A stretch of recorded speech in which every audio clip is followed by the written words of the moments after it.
Hello, fellows.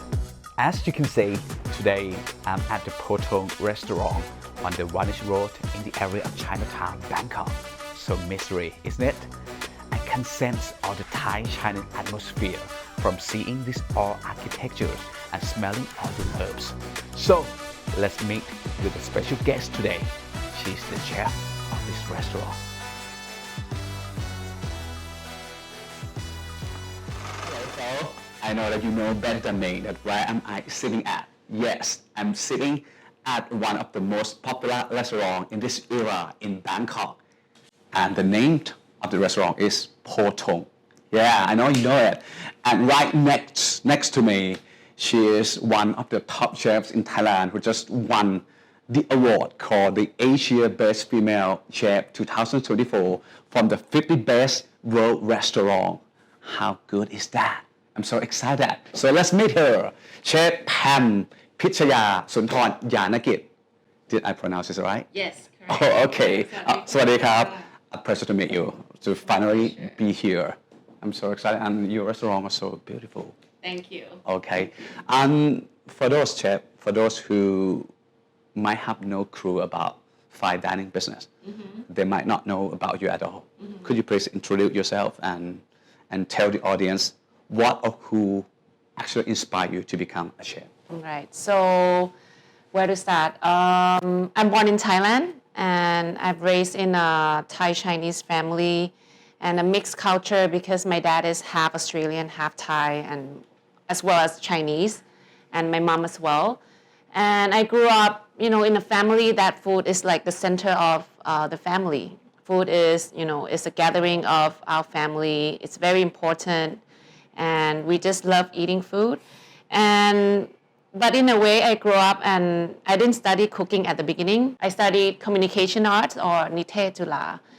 And I felt that I didn't mind studying it, but I didn't have the passion of doing what I did at that time. So I asked my parents whether I can go into cooking because I always, we feel comfortable in cooking. I didn't know at that time whether it's the passion or not because I'd never been actually in the kitchen or study cooking yet. So I asked my parents whether I can go into cooking school. And they were like so supportive. They let me go to Cordon Bleu, which is like a weekend cooking classes. And the day one that I walked into the cooking school, I felt like this is it. This is my zone. This is where I belong. And from that on, I just, try to pursue my career as a chef or, anything to do with food. And so that's where I started. How long has it been from the start? From there to now? Yes. I think 20 years. 20 years? 20 years. So you found yourself quite early then? Yes. Compared to my friends, I remember that they were saying like, oh, you're so lucky that you know what you really want and very confident in it. And it's a choice that is hard to turn around because once you go into cooking, you have to put 100% in there. You have to, sacrifice some of your playtime, but I really confident that I really like cooking. Okay, yes. And you picked Thai and Thai Chinese foods from the beginning? No, actually at the beginning I studied bakery.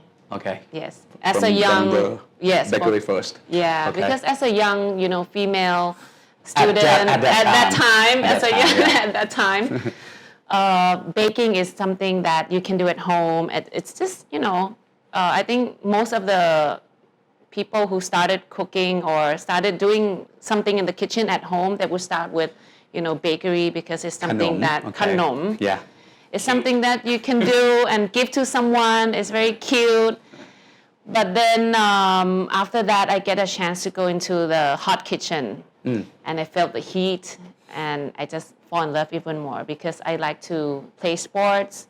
I used to play soccer, basketball, swimming. I used to be in the school team. So I think that really represent who I am as a person as well, being in a hot kitchen. So you're good at using woks? Hopefully.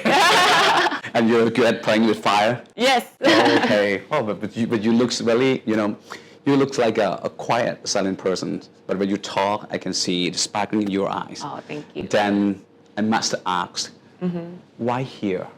I mean, why? So according to your experience, your skills, and everything, you could have picked any other restaurant. So why picking it up? Right in the middle of nowhere, right? Right in the middle of Chinatown, the old building. It must be hard because you have to compete, with so many other restaurants that already has reputations. I would say that the building chose me, not the other way around. I didn't choose this building. And I have to say that in my culinary school, I studied Western cuisine. But when I came back to Thailand, so after Grenoble, I went to New York to study cooking as well. And when I came back to Thailand, I really thought what kind of food that I want to represent.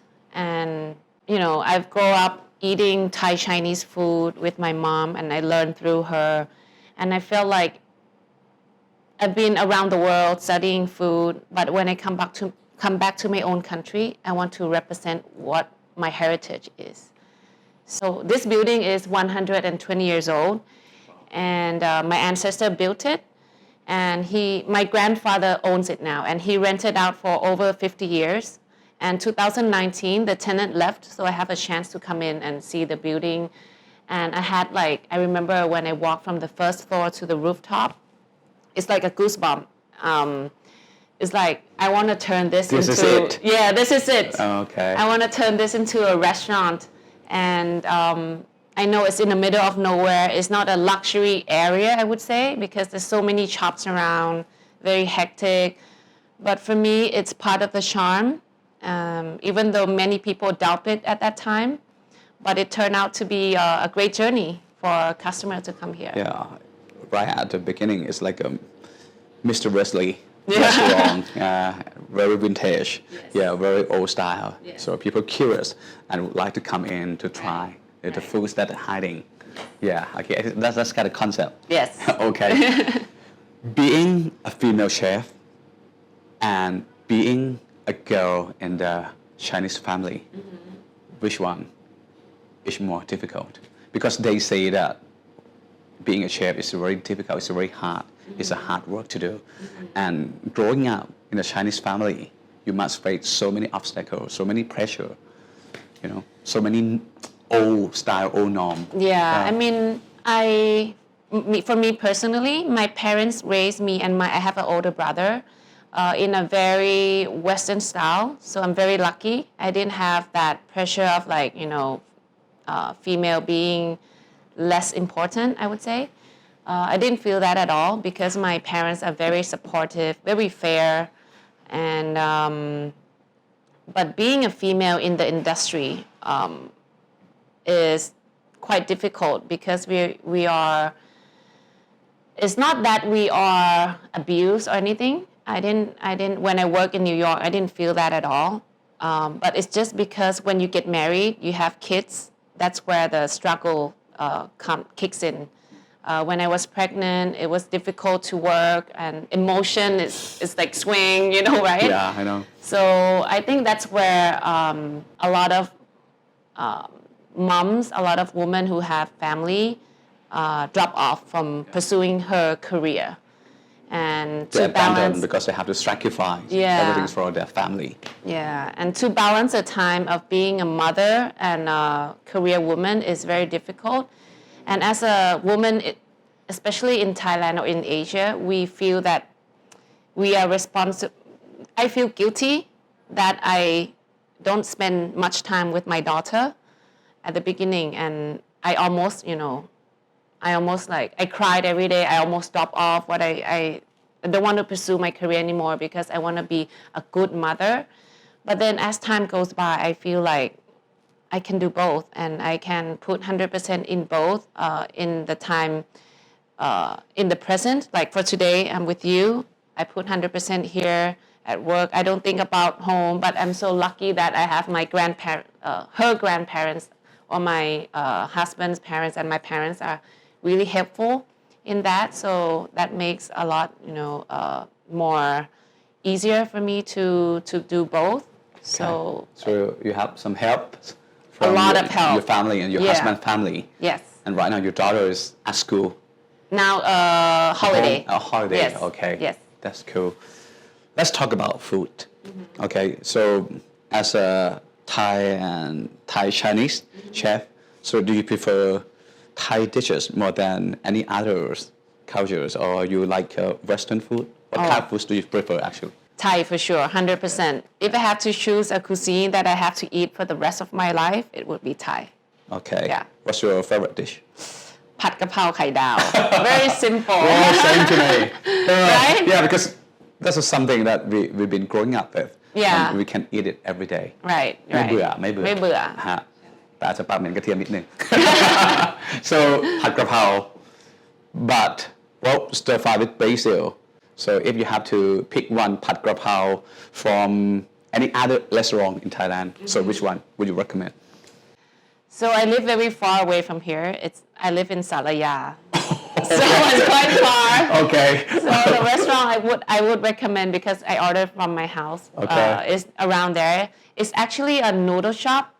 noodle shop okay ขายก๋วยเตี๋ยว ก๋วยเตี๋ยวเนื้อ beef noodle shop, and the beef they used to do pad kapao. For Okay. me, the beef is very very tender and flavorful. It has all the spice in there with the soup, and then once they dry it and then they do pad kapao. It's very flavorful. oh, okay so you ชอบกลิ่นกระทะ ใช่ the smell Yes, yeah and also the beefiness. Of Okay. beef, yeah. Okay, got it. And how about your dish? Okay, the cooking, the thing that you mix. Which one is your favorite dish? Have to be the duck, which is our signature. It's been Okay. here since day one And until the now. duck. Yes. Yeah. Okay. Oh, the signature here, right? Yes. The duck. So I'll try it very soon. Yes. Okay. And from your perspective, so when we talk about Thai food, so where are we standing at actually from the global scale, from the global stage, from the people all around the world point of views? Where are we actually standing at right now? Actually, this time, Thai food is very in the spotlight, I would say. It's growing. People don't know us only pad Thai anymore or tom Tom yum yum. goong, yeah. Yeah. People start to know that Thailand has a lot more than that to offer. There's just we have like the northern food style and the southern and the northeast and also Thai Chinese. So Thai food is growing really, really well, really fast as well. And people, if they choose to travel for food, they would come to Thailand. So it's a very good thing for our industry. So there's room to grow. For sure. Okay. Yes. For any person who still thinking or deciding whether they would be growing up to be a chef like you, so there's place for them. Oh, To for pursue. sure. Yes, this is Okay. the best time ever. Okay. Yeah. And if you have to pick one between Thai or Thai Chinese food, so which one has more potential to strike the world global eyes? I think as Thailand, we have to go to the global altogether, as in Thai, traditional Thai, Thai Chinese, Northern Thai, Southern Thai, and Northeastern. I think we have to go together because Okay. that's what makes Thailand so dynamic and so flavorful and so variety. And that's what Thailand is all about. You can come here and enjoy a lot varieties of seafood to local produce to vegetables. You can enjoy varieties of food, and I think I cannot choose one. We have to go all together. Okay, since we have so many various kind of food in Thailand, so it put them all together, and you have to give them point from 1 to 10. So our food, Thai food, all together. All together, like the northern and everything. How much Chef Ham would give Thai food? From 1 to 10? Yeah, from 1 to 10. 20. Oh. For sure, hands down. I think because Thai flavors are very vibrant, unique vibrant, as yeah. well. And you can find sweetness in there, spiciness, sour, saltiness, umami, Umami, okay. a lot of textures, umami for sure, right? And if people travel to Thailand, you can spend time very affordable, like very cheap on the streets. Street food is very affordable, and you can have luxury Thai dinner as well. So you can choose your time here, and you can choose what kind of vacation you want. You know, you can go to the beach, enjoy the seafood. You can go to the north, go to the farms and all vegetables that grows up there. And we have the tea as well, coffee as well. So, you know, Everything. Seems everything. like we have everything. We're so lucky. I have to say that we can grow crops almost all year. Natural disaster. Natural disaster. We okay. don't have earthquakes or Yeah. you know storms or We have food all season. right. long, Yeah. We are very lucky as a country to have a big agriculture, and you know we have so much more for you know tourists to come here to Then- explore. What need to be improved to push Thailand to become the world food hub or the food hub of the world? I think what we have is great already.